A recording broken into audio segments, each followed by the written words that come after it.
FM 101 ते असीं radio Pakistan मिठी तव्हां सां मुखातिब आहियूं। प्रोग्राम पेश कजे थो सांगीड़न सार।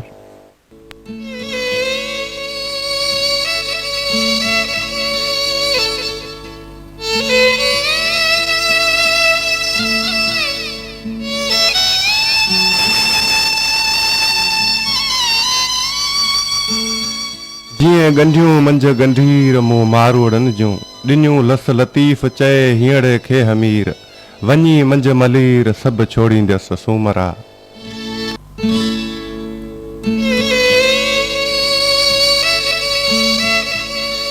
अस्सलाम वालेकुम सामीन। अॼोकी सांझी वेल आवाज़ नगर जे सांगीड़नि सार साण करे प्रोग्राम प्रोड्यूसर रमज़ान जूने जो ऐं निगरान प्रोड्यूसर ख़ालिद हुसैन ऐं अवां जो मेज़बान नाज़ जमील अहमद खोसो तरफ़ां समूरे साणे वासियुनि लाइ सिक ऐं सचाई जी सूखड़ी शाल क़बूल पवे।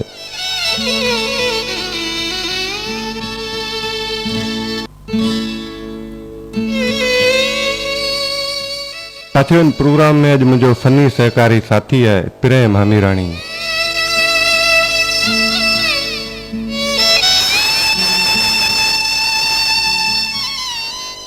सुख सलामती जे खोड़ सारिन दुआउनि सां अॼु असां वरी अवां जी ख़िदमत में हाज़िर थी चुकासीं। हिन आवाज़ पंध में असां ई अवां जो साथ जुड़ियल रहंदो राति जो 8 बजे ताईं। लफ़्ज़नि ऐं गीतनि सां सजायल सांगीड़नि सार जी इन माला खे अॼु बि बणाईंदासीं अवां जे सुंदर समातनि जी सूं।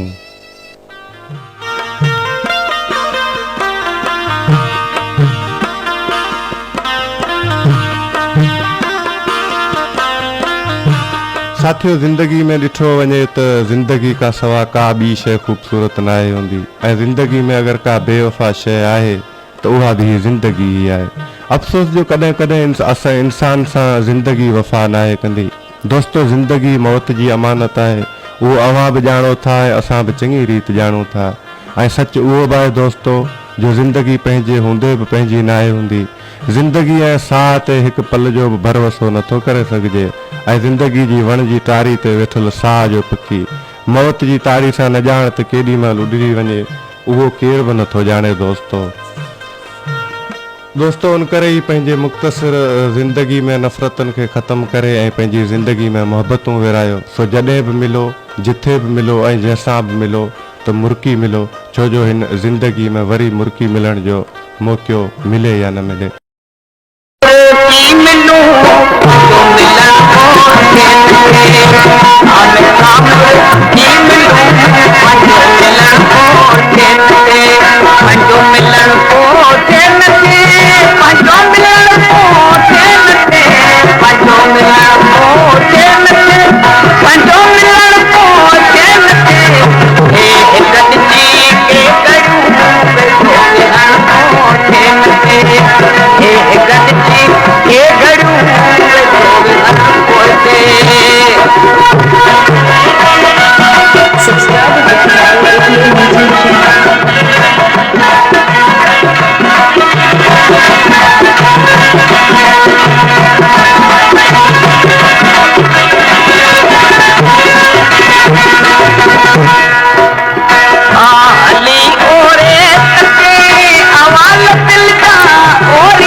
Okay.